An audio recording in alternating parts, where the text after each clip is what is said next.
Hey everybody, welcome to Glen and Nette's Cow Emporium. This is Nette, you know that. Today, what am I doing today? Today is day 80 of 100 days of making, growing, and eating our own food. 80. So that means we got 20 days left before we can expect a frost. However, last night, the temperature in the greenhouse got down to 1 degree Celsius.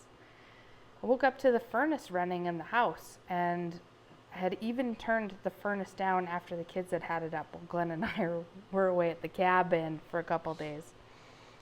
Because it was cold, I guess. With all the windows open, cooled the house off enough. So what am I doing today? In this video, I am going to be making three different bags of potatoes up to freeze. And what I'm going to do with these, this one is raw potato. So these would be like things that you take out of the freezer. They'd be like a hash brown, or you could add them to soup, I guess. What I'm thinking is like throw them in the skillet or the oven and cook them up. And it's already preloaded with some potato onion, and I have just some bell peppers that I'm going to throw into the bag.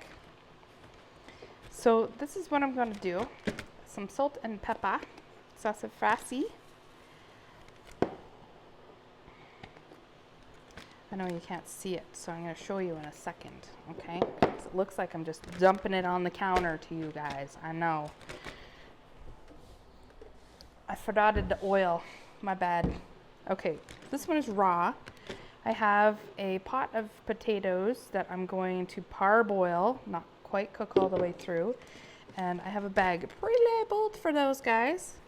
And then this sucker, I'm going to bake this and cut it up and put it into this bag with onion and the peppers. And I'll show you what that looks like here. Okay.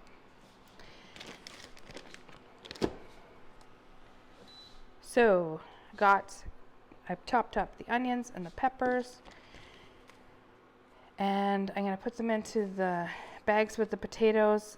After these ones are parboiled and after these ones are cooked, I'll get those 2 bags done.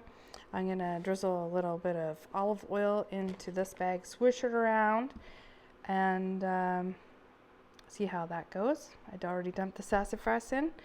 So when I figure out, the reason why I'm doing them 3 different ways is so I can figure out which texture I like best of the potato when they get defrosted.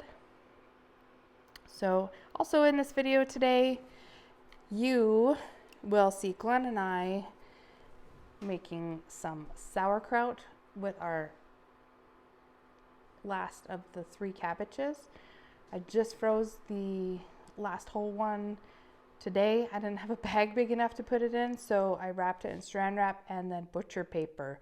So when we look in the freezer and see this giant ball of brown butcher paper, that's what it is. You guys can remind me that it's a frozen cabbage, because everybody was gaga over the cabbage going into the freezer hole to make cabbage rolls. It isn't really our favorite here, but I might end up making some this winter. We'll see how bored I am. Okay, so that's what you're going to see. You're going to see the cabbages coming out of the garden, and then some sauerkraut Glen and I made, and this potatoes, and the result to see what happens in the next video. I went to dig some more cabbages today. Today's day 79 of 100. And it looks like this cabbage is split anyway, so I better keep looking. I think there's about 5 or so left in the tunnel, so I might be harvesting all the cabbages today. I don't want to have them all split. I'll take this in, of course, and see if I can still use it and cut out that bad bit. As you can see, I've taken out all the cabbages from the tunnel. There's one more there that I need to pick up. So the the cabbage tunnel worked amazing.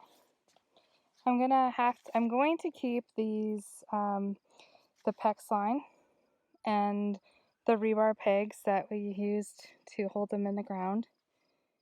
And I'm going to just throw out this fabric cloth because you can see there's some weeds that grew up in there, but I was reluctant to take the fabric off too often because the cabbage moths, like they're flying around right now, are sneaky and they'll get in there and lay eggs, and then the caterpillars will eat their way through my cabbage because you know they're very hungry caterpillars, right? Okay, so I was super impressed. 10 out of 10 would recommend a cabbage tunnel. You can do it a different way if you want, but that's how you grow nice cabbages and keep the moss and bugs off of them.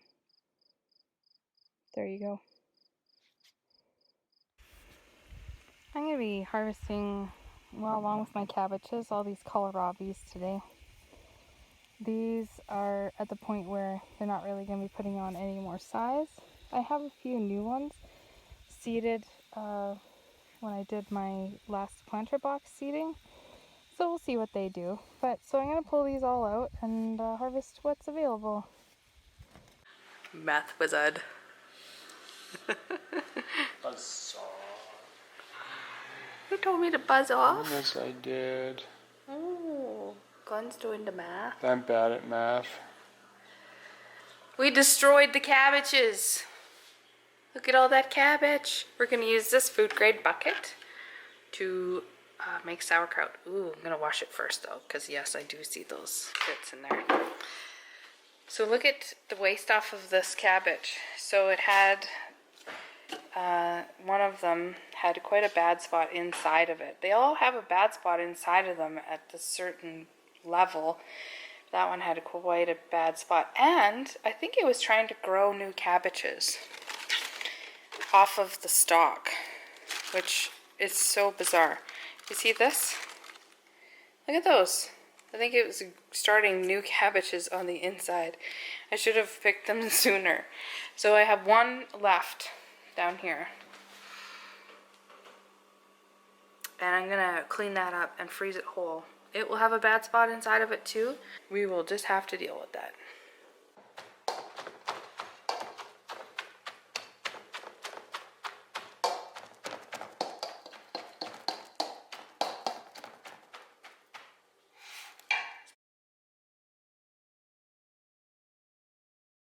So I got my bags of potatoes ready for the freezer.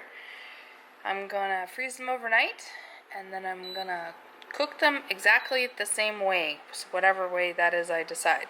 It's supposed to be super hot tomorrow, so I think probably I'll just stick them in the cast iron skillet and cook them in there. Fancy. Let's do this.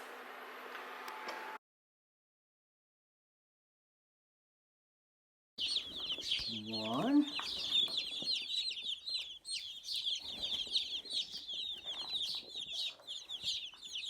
Two.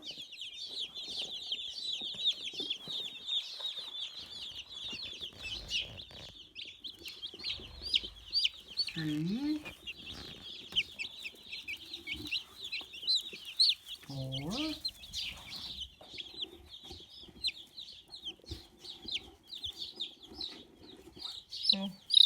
5. 6.